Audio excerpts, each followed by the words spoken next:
Warning. Our YouTube channel and its videos may contain scenes, language, and content that may not be appropriate for all audiences. These videos include surveillance footage, undercover pursuit of suspects, actual police and rescue operations, and fearless confrontations. If you do not approve of the content, please do not watch our videos. If you wish to continue, we strongly advise that you proceed with caution. Viewers' discretion is advised.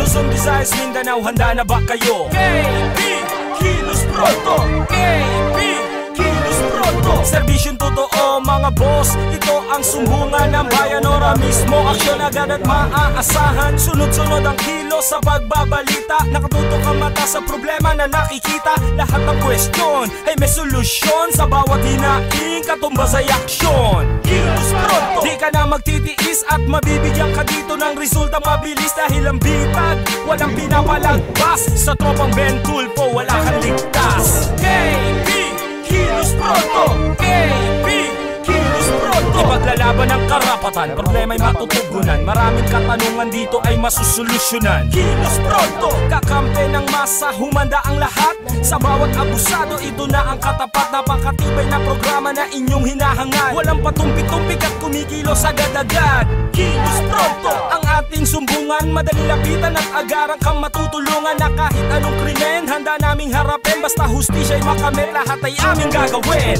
KB, Kilos Pronto!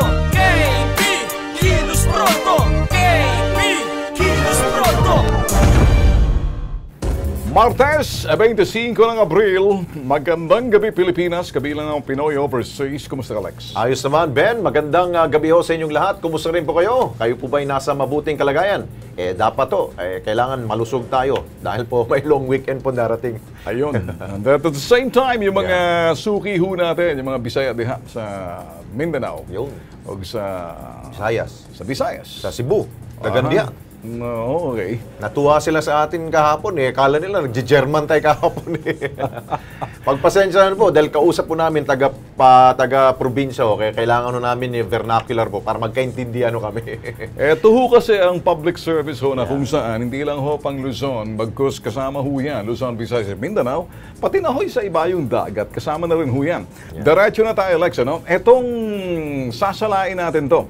Pinakahuling survey ng SWS, 61% pabor sa pagpapatupad ng death penalty. Hudyat na ba ito na sa nasabing survey na mahikayat at maisabatas ang death penalty sa paniwalang magiging hadlang ito sa mga kriminal at halangang mga bituka? Well, pabor ang administrasyon. Kung yun ang sagot, kung yun ang tanong, I'm sure, yes. Dahil kung mataas ang lumabas na net satisfaction or net approval sa ginawang survey po last March 25 to 28, lumalabas po 38 plus 38%. Yes.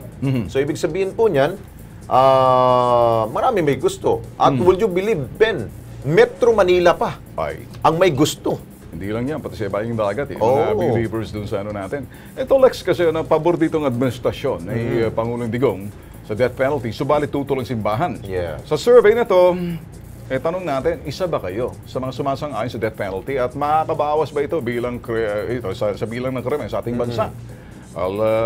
Ikaw, Lex, tingin mo? Sa tingin ko, yes. Ako I'm for death penalty. Matagal ko nang sinasabi ho yan dahil gusto ko talagang malinis ang ating bayan sa mga krimen. At ito po'y naipasa na ho sa mababang pula ng Kongreso. Meron po silang pinasaho na reimposition po ng death penalty, pero ito po ay limited lamang sa mga heinous crimes kapag ito po ay sangkot pong illegal drugs. Illegal drugs. Yun. Pero marami ho nagrereklamo, bakit yun lang? Exactly. Paano naman yung mga karumang yung mga nagnakaw sa gobyerno? Nag-rape. Dapat, Kung rape na medyo kasamang droga. Yun. Paano naman yung halangang bitukan pumatay na lang at random? Tama. At paulit-ulit.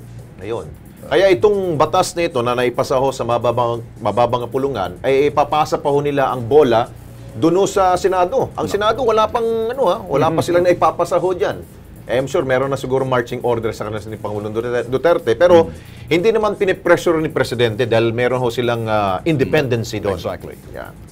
Okay, mag-post ako kayo ng inyo pong mga salubin sa tanong po natin ngayong gabi. Mag-iwan ko kayo ng mga mensahe sa aming pong Kilos Pronto Facebook page. Makilahok, maki-analisa po. Okay, etong nag-iisang sumbungan sa primetime. Mainit na issue at balataan, investigahan, umpisa na.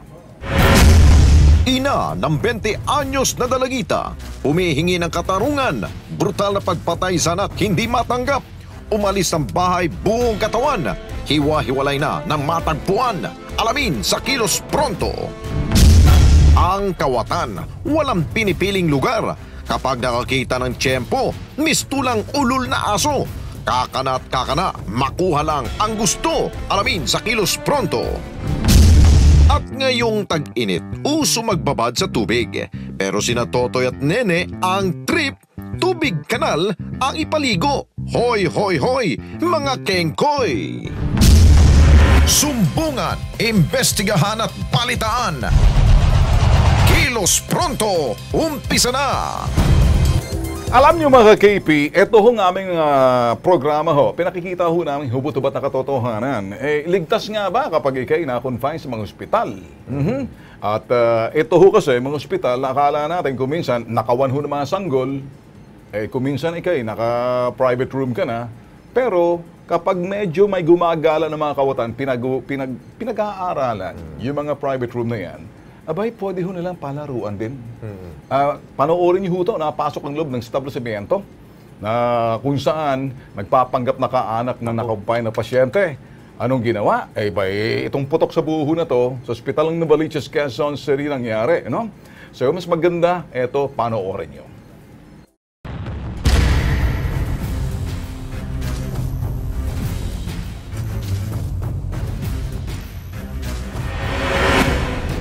Sa kuha ng CCTV na ito sa loob ng Bernardino General Hospital 2 sa Zabarte Road, Barangay Olympus, sa Novaliches, Quezon City, makikita lumabas sa pribadong kwarto ang lalaking anamoy dumalaw lang sa isang pasyente.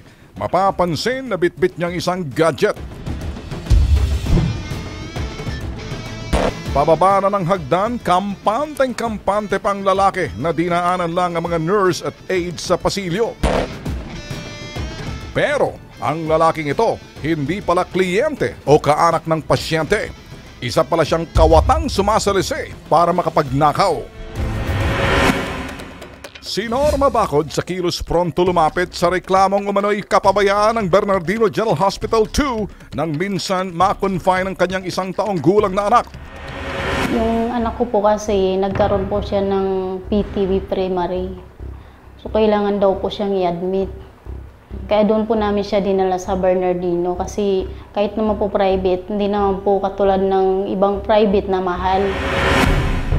Sa kagustuhan ni Norma na mabigyan ng seguridad at pribadong pangangalagang anak, pinili niyang manatili ang bata sa private section ng Bernardino.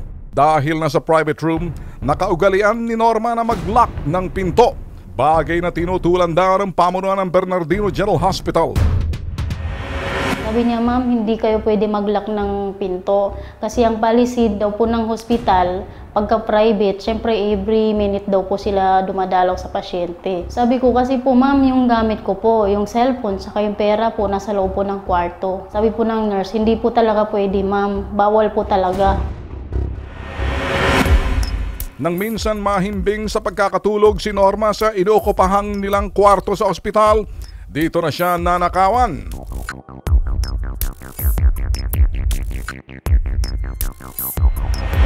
Di kinapkap ko po yung cellphone ko sa ilalim po ng unan. Wala na po yung cellphone ko. Lumabas po ako, nagmamadali po ako. Tinanong ko po yung nurse.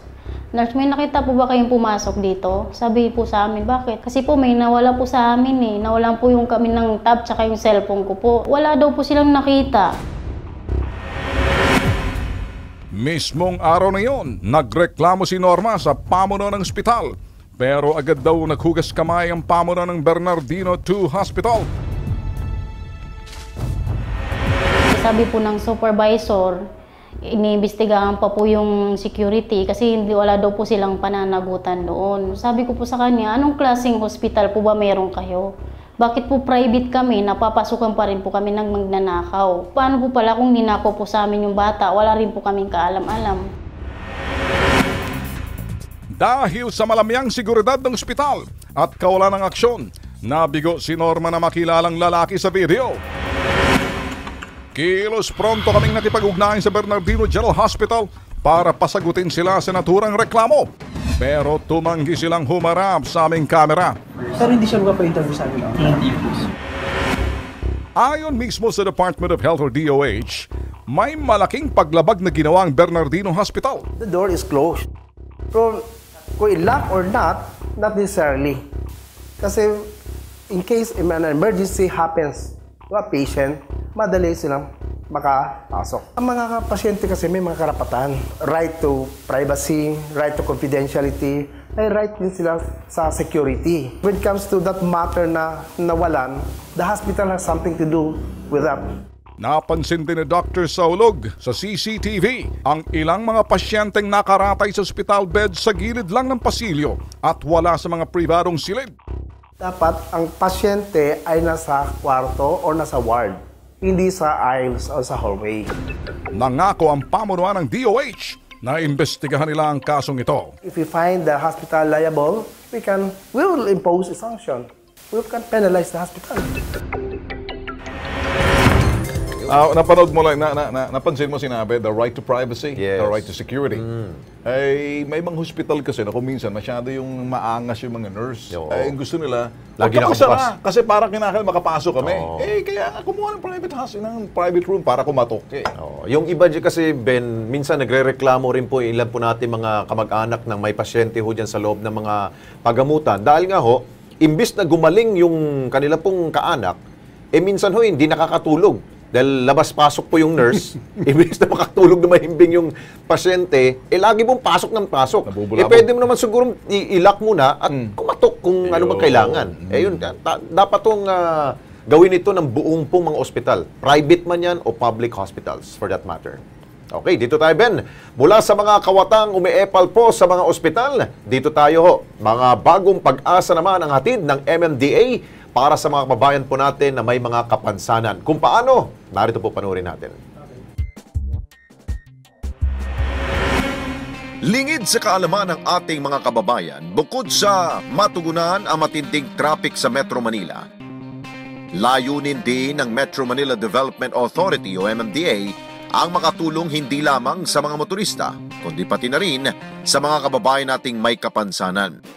Sa atin pong mga kababayan na mayroong kunting disability, no? Ito po yung pagkakataon na mabigyan yung mga kapwa nating Pilipinos makapagtrabaho. No?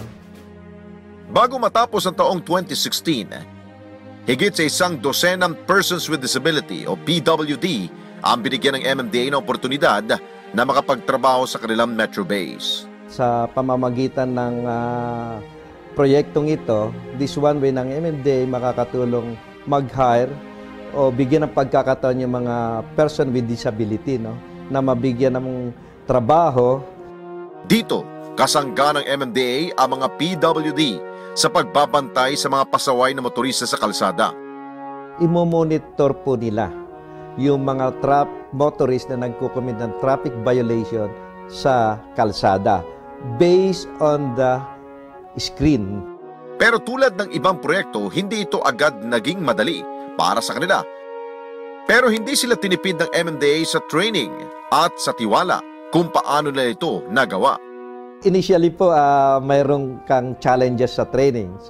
So para ma-overcome po ito, kumuha po kami ng interpreter. Ito po yung nagtatranslate sa kanila, ipaliwanag kung ano yung dapat nilang gagawin doon sa gagawin nilang trabaho.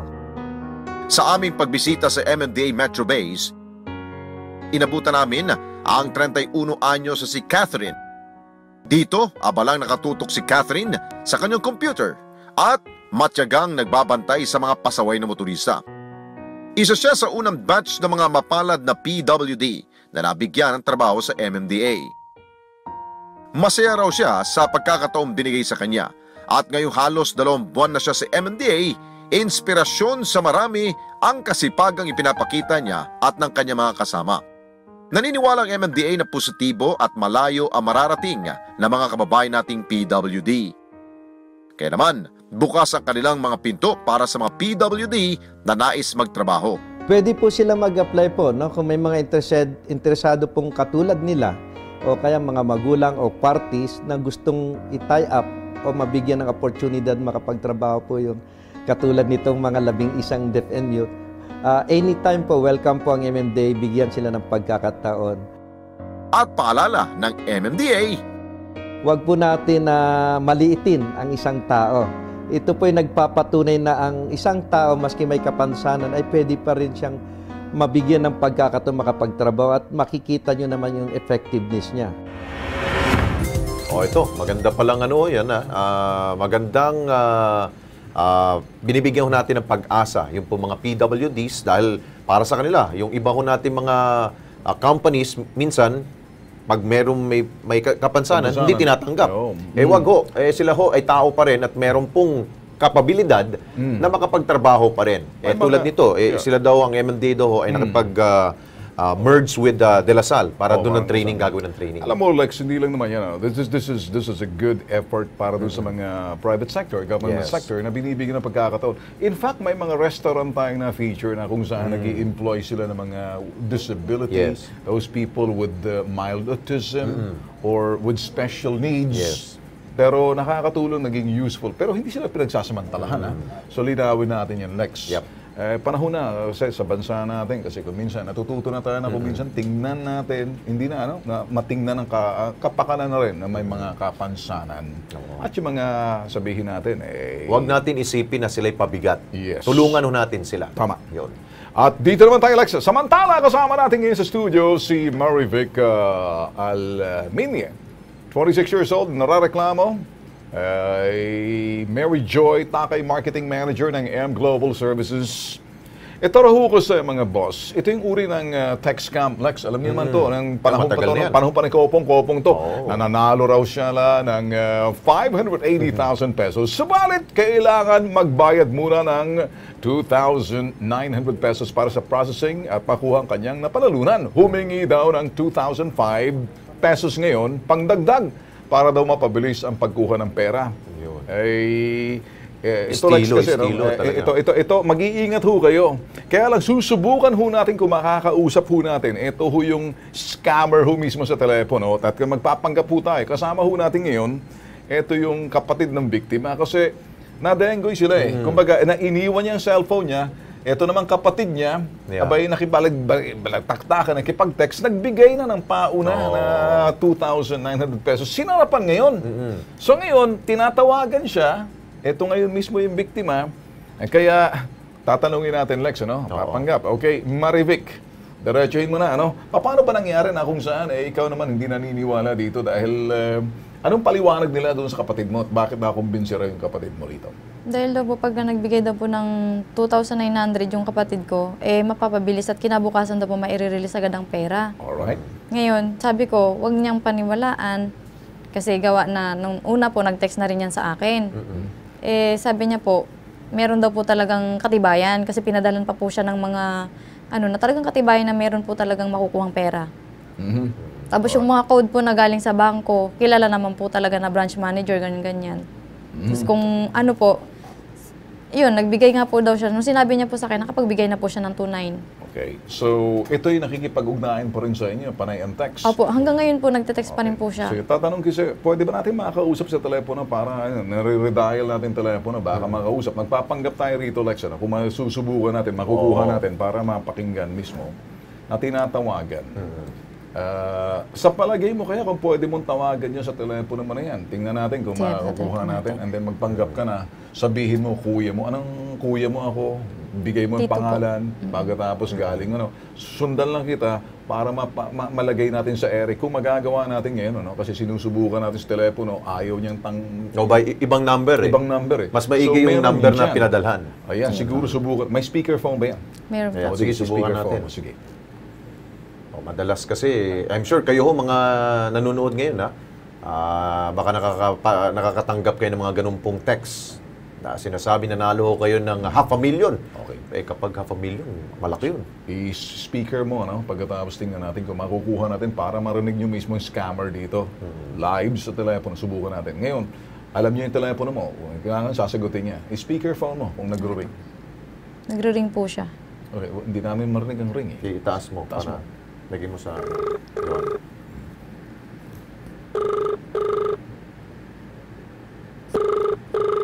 Okay. Sige, inaantabayan natin next. Baka sakaling makuha natin. Para at least magkaroon ng idea yung ating mga... Yes, ma'am. Ma'am. Hello, ma'am. Ma'am, nasa biyahe pa po ako.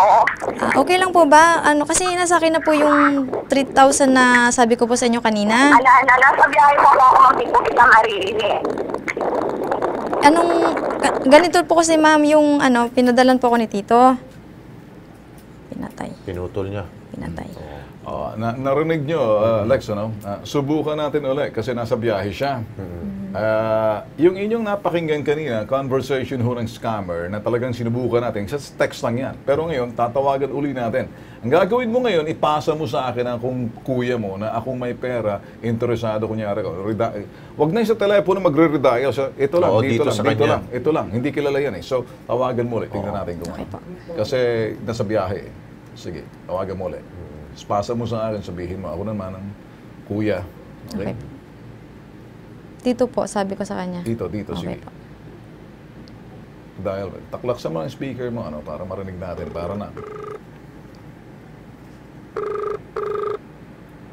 Sinusubukan natin, So, nag-ring pa lang, Lex. Machempo natin. Kanina, lumutang ng humag, eh. Oo.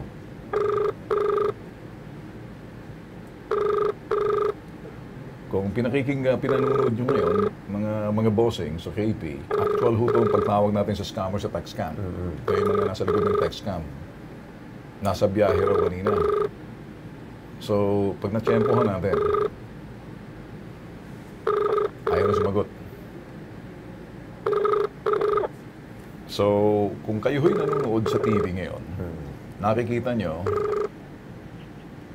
Pinatay po. okay, pinatay. No. Anyway, sige, ganito na lang. Mga boss, sinusubukan ho nating ibabad sa telepono para marinig nyo kung paano makikipag-usap ho yung mga scammer ng text scam. Matagal na ho ang text scam. Since time na nauso yung text, na nanalo ka, nagbigay na ho ng babala yung Globe, Smart, Sun Cellular, Pati NTC. Na kinakalat ho yan. Kaya lang, meron ho talaga nabibiktima. Yes. Hanggat may nabibiktima, patuloy yung alam panluloko. So, nakita niyo na ho kanina, babae ang kausap, nagpapanggap na marriage. Sa boses pa lang, Lex, mukhang dorobo na eh. Nakakala mo, nagtitinda ng mga ewan. Mukhang manager ba yan? Siguro, nakadengoy na sinarapan na, nahulog na kasi. So, mahirap po ito eh. Kasi laging pakikipag-usap ng text scammer sa inyo, sasabihin, padala ka sa pamamagitan ng mga kung anong remittance company or sa mga bangko. Dito sa anong ginamit sa iyo? Ano? Saan mo pinadala yung Sa pera? Palawan po. Sa Palawan Express. So kung kayo ho'y nanonood ho sa amin, sinubukan ho natin, at least napakinggan nyo na kanina live, hindi natin, mailap ho talaga sila eh.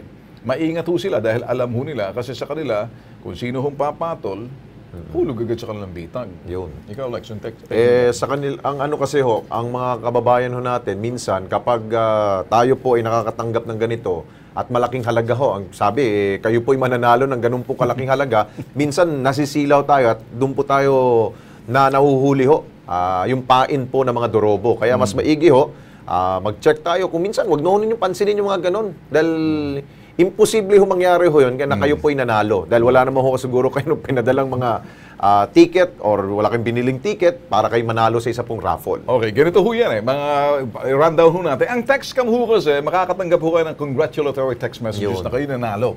Sasabihin, nabunot inyong pangalan sa pamamagitan ninyong ito yung mga cellphone number o di kaya yung Ni-random daw. Yung randomly. Ikaw naman ngayon, isa nagkatugma naman dito ho sa ating kapatid ng biktima na pambayad pa naman sana sa renta ng bahay, na ibigay doon, akala, totoo. So kapag ho kayo'y napapaniwala dyan, Diyan sa mga congratulatory text messages at random ho yan. Kapag ho kayo pumatol dyan, hulog na agad kayo sa bitag ng mga dorobo. Huwag nyo na ho pagpapansinin. Kasi kahit na ho NTC, sabi mo nga, mga telecommunication companies, nagsabi na ho yan, all-out bulletins. Kaya lang, meron ho kasing iba na hindi masyado nakikinig sa mga balita or hindi masyado aktibo, kaya naloloko. Alam mo, isa sa para matigil yung mga text scam na yan, yung registration ng mga SIM cards. Ayun. Pag naka-register po mga SIM cards, alam na alam ko kung sino may-ari ng number na tumatawag sa nagpapadalaw ng mga text scam na yan. Okay.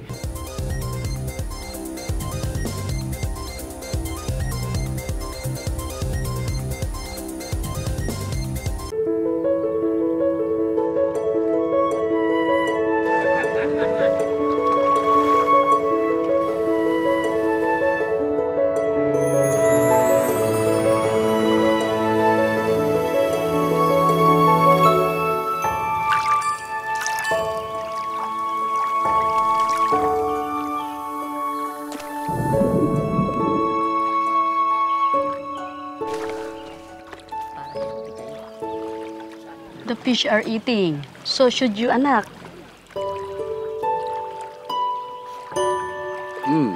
Thank you.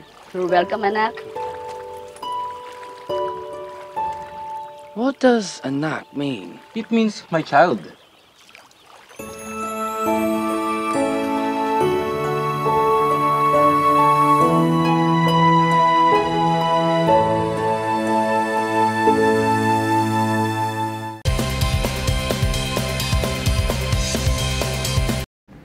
Okay, nagbabalik po ang Kilos Pronto. Mga ka-KP, halos hindi na po makilala ng kanya pong pamilya ang isang 20 anyos na dalaga dyan sa Santa Rosa, Laguna.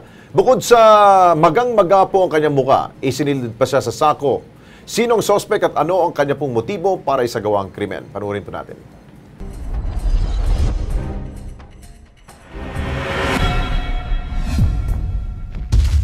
Pasado alas 3 ng hapon na 23 ng Setyembre, nasa pool ng CCTV camera ang pulang kotseng ito na may conduction sticker na MP5830 na paikot-ikot sa Garden Villas 3, Barangay Ibaba sa bayan ng Santa Rosa, Laguna. Ang residenteng si Ronnie Regine, napansin daw ang pagharurot ng naturang kotse sa tapat ng kanilang bahay. Mabilis ang takbo niya. Kaya parang ako, kinukutubahan na lumabas ng bahay. Ayaw, paglabas ko ng bahay, nagpalakad-lakad ako din, may nakita akong bag. Nakita ko yung bag, may nilapitan ko, may nakita akong 2 paa. Alauna na madaling araw, ika-23 ng Setyembre. Huling nakita ng ginang na si Malu Lumutak, ang kanyang 20 anyos na bunsong anak na si Marie Antoinette Tan. Di siya nagpaalam, bigla na lang siya umalis, dala niya yung cellphone niya lang. May nakakita, sabi daw sa labas, nakita nila si Marie sumakay sa motor.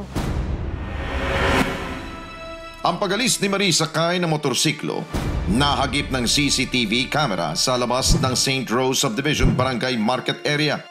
Sa video, makikitang isang lalaki ang nagmamaneho. Mahigit 12 oras na raw ang lumipas. Wala pa ring Marie na umuwi sa bahay nila Malu. Kaya naman, sa labis na pag-aalala ng ginang, minabuti na lamang nilang humingi ng tulong sa otoridad. Sir, nawawala po yung anak namin, anak ko. Repair kami ng barangay na pumunta sa police station. Kasi meron nga daw doon babae na nakita sa baka anak niyo yun o hindi, wag naman sana. Sa mga oras na yun, Nakita po yung tatay dito. kasalukuyan namang iniimbestigahan ng Barangay Ibaba at ng Santa Rosa City Police Station ang kahina-hinalang plastic bag na natagpuan sa bakanteng lote ng Garden Villas 3 Subdivision. Nang buksan daw ng mga otoridad ng bag, tumambad sa kanila ang katawan ng isang babae na wala ng buhay. Base sa isinagawang otopsiya sa bangkay ng Scene of the Crime Operatives o SOCO, manumanong sinakalang biktima hanggang siya'y mamatay. Halos hindi na rin daw makilalang bangkay dahil namamaga ang kanyang mukha.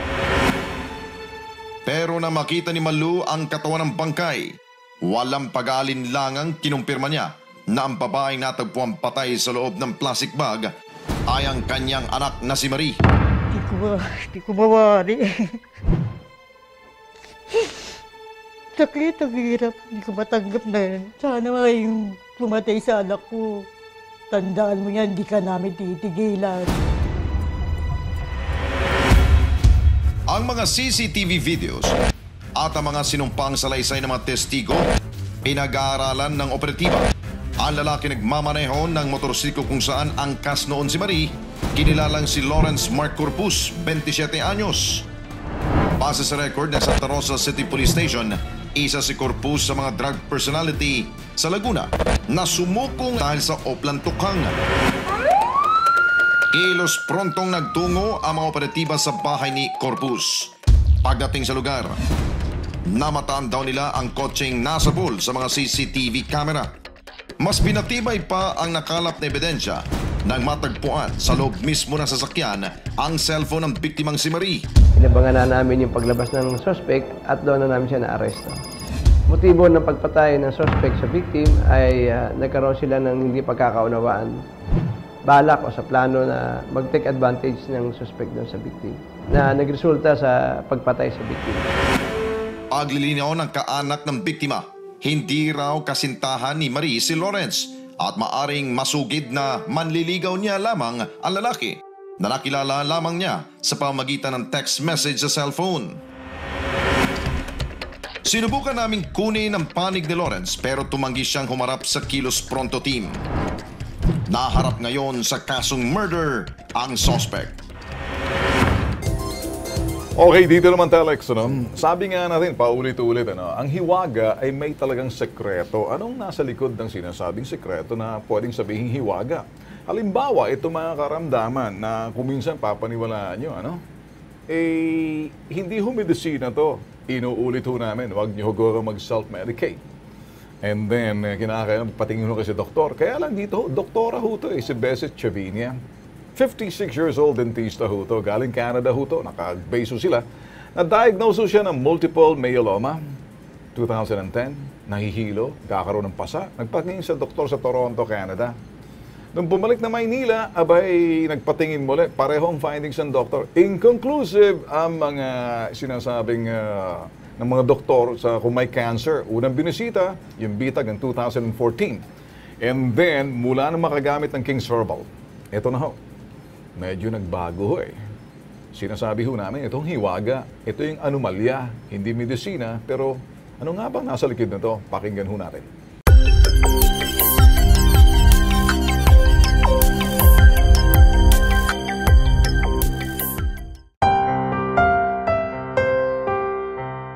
Before 2010, na-diagnose ka sa Toronto.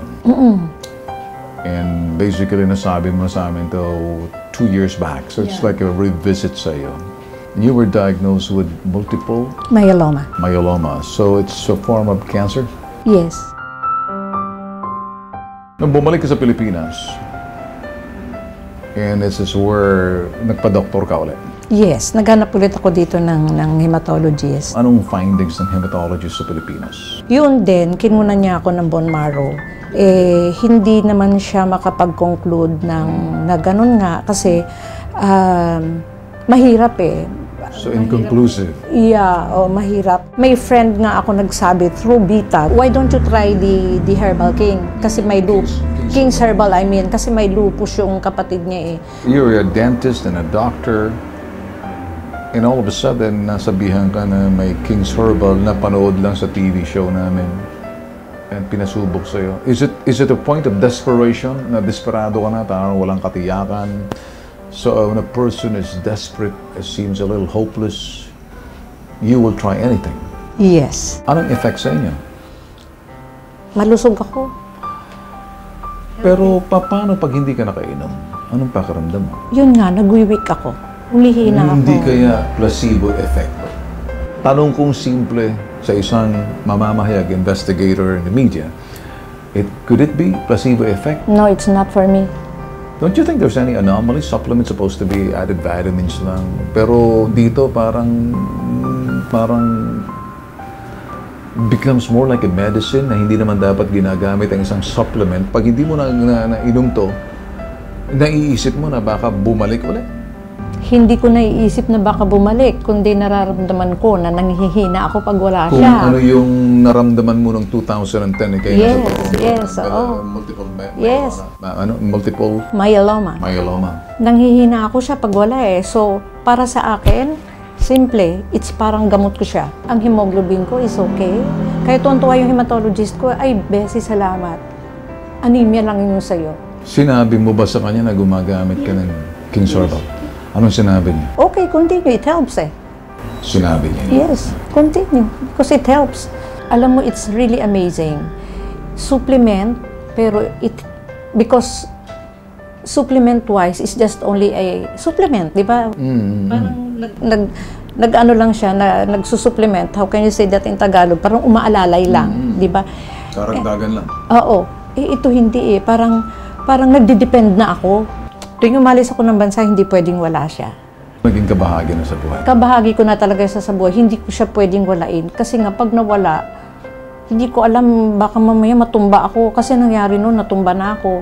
Ito, since na ginamit ko, since 2010. Ang ganda ng pakiramdam ko, ang health ko talaga maayos.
The fish are eating. So should you, anak.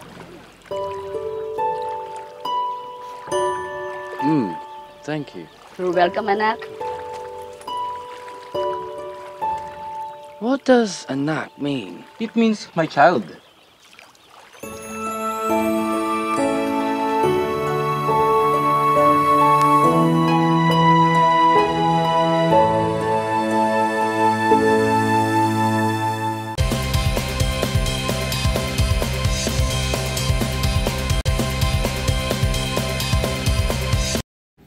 Okay, nagbabalik po ang Kilos Pronto. Marami pong grupo ang hindi po pa rin nakakalimot, tumulong sa ating pong kapwa na wala pong kapalit.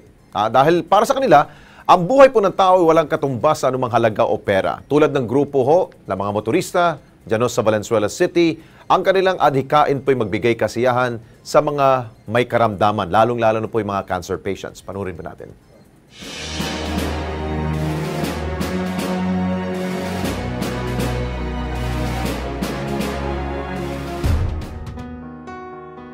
Sa mga larawang ito, muling nabubuhay sa alaala ng mag-asawang sina Ramil at Mari Descalalo ang mga sandaling kapiling pa nila ang kanilang 10 taong gulang na anak na si Brian.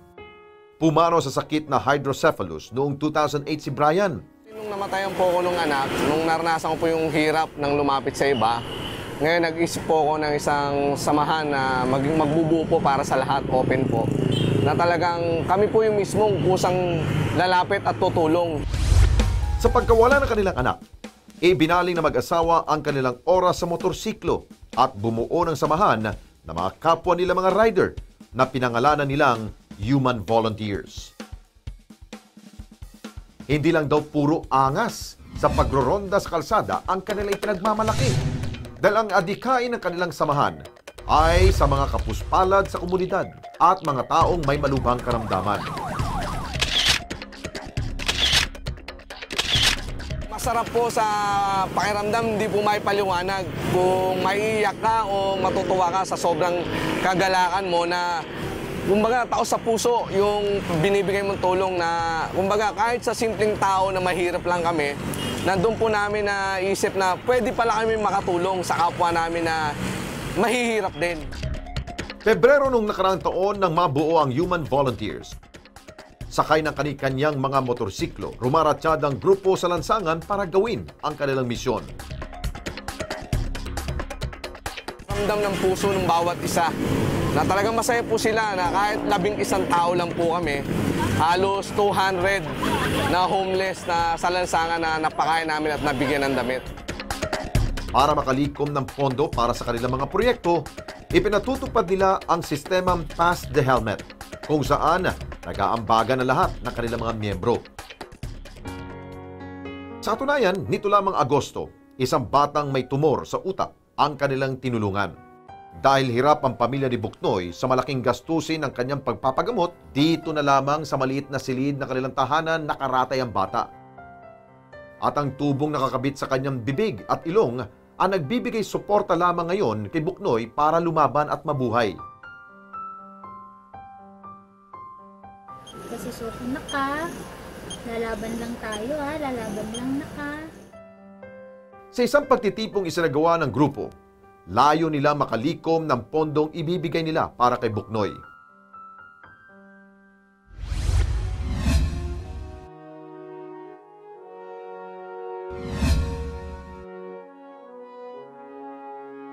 Ang aming mga paa, Panginoon, upang maging daan ng biyaya at pagpapala mo, Panginoon, kay Michael, Lord.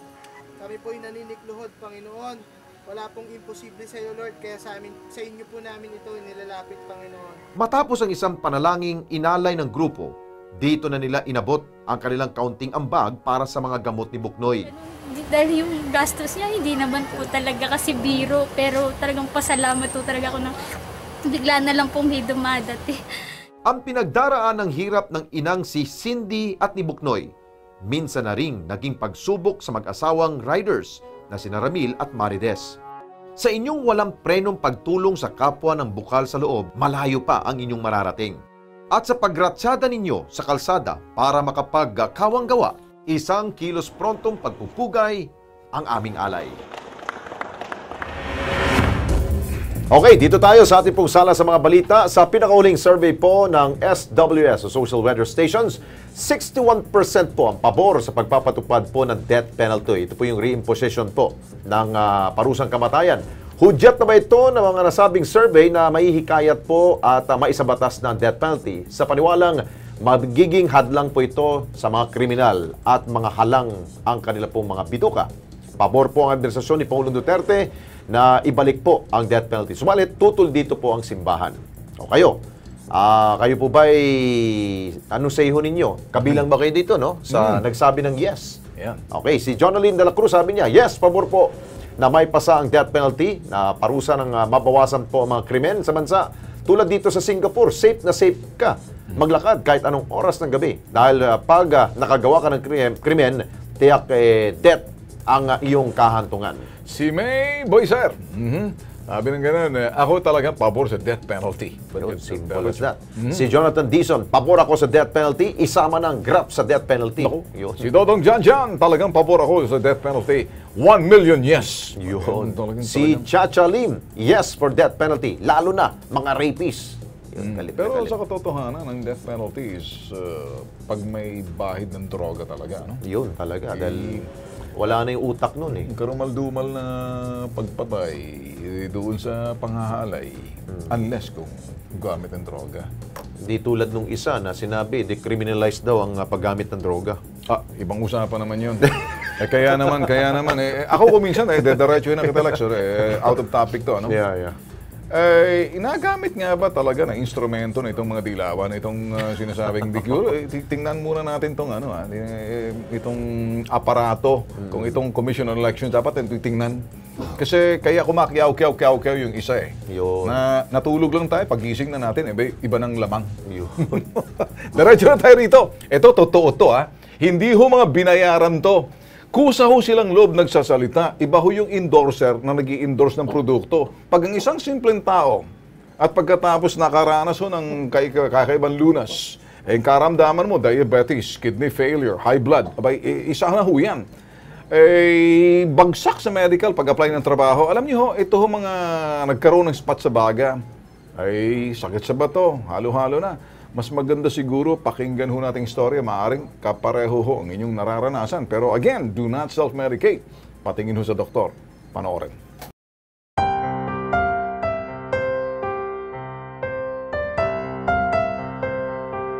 Bumagsak ako doon sa medical. In-x-ray ako eh. Nalaman ko doon na mataas ang aking blood sugar. Mabot ng 400. Ayun nga, nagkaroon ako ng spot. Hirap ako talaga sa pagtulog na gawa nandito sa lungs ko. Yung sa ko, kidney ko. Tapos, nagpa-check up ako ulit. Yun nga, high creatinine daw tawagin. Munta ko ng ospital ulit doon. Operahan na ako. Mataas ang ko, ang sugar ko. Dumating naman yung doktor ko talagang tumingin sa akin na kinuha na ko ng blood sugar. Tinigil niya. Tapos yung paa ko nagkaroon na ng mamaga-maga na, nag-umpisa na. Itong bayaw ko, yung kanyang pamangkin, nagkasakit sa atay. Herbal na king herbal yun. Yun ang nakatulong sa kanya. Sabi ko, subukan mo kaya ito. Ganyan, no?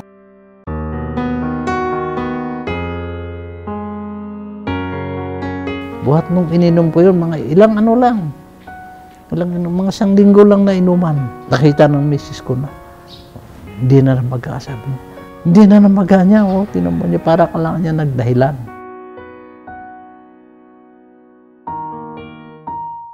Ininom ko ininom yun. Naalis yung sakit ng tiyan. Saka kami laboratory. Bagsak lahat yan, bagsak.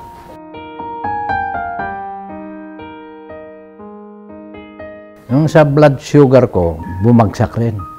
Abot ng 70, tapos naging 100. 100 plus lang, ganyan. Hindi na tumataas yun. Nakakatulong din yung pag-inom ko doon sa high blood ko. Gumaling na yung spot sa baga ko, hindi na bumalik. Nagpa-x-ray ko ulit. Wala, clear. Bumaba ang creatinine ko.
The fish are eating. So should you, anak.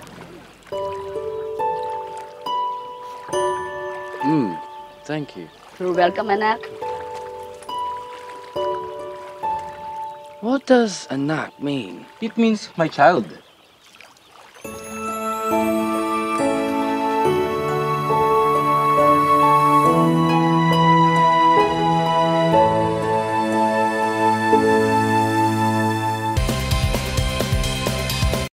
Okay mga ka-KP, eto na. Sasabihin na ho namin sa iyo, tutukan ho, Kilos Pronto. At syempre, kung kayo po ay may mga reklamo, kung kayo po ay inabuso at inalipusta ng inyong pong mga, ilan po natin mga kababayan, na mga dorobo, huwag po kayo magatubiling pumunta ho dito sa Kilos Pronto. May kakampi na ho kayo. See you tomorrow. Well, dito na ho tayo, no? Higit sa sumbungan, investigahan at balitaan, dapat Kilos Pronto!